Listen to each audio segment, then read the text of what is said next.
Di hari kedua Idul Fitri 1445 Hijriah, momen hari raya selain menyambung tali silaturahmi kepada keluarga dan sanak saudara, juga dimanfaatkan untuk ziarah kubur.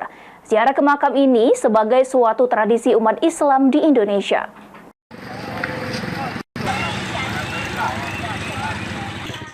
Hari kedua Idul Fitri tahun 2024 hingga sekarang terlihat ratusan masyarakat di berbagai wilayah terutama di Desa Kepur, Kecamatan Muara Enim, mengunjungi tempat pemakaman umum atau TPU untuk membersihkan rerumputan dan semak yang dilanjutkan berziarah.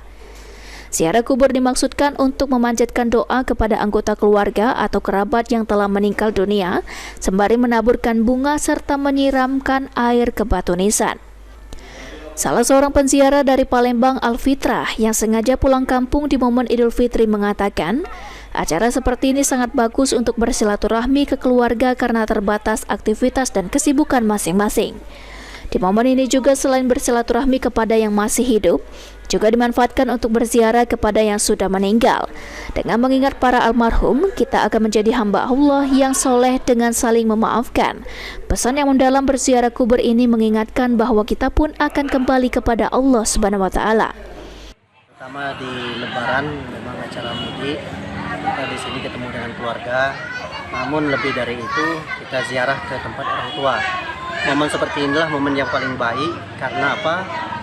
Di saat kita bertemu dengan sanak keluarga yang selama ini barangkali karena kesibukan masing-masing, masyarakat Desa Kepur ini khususnya itu memanfaatkan momen ini dengan antusias.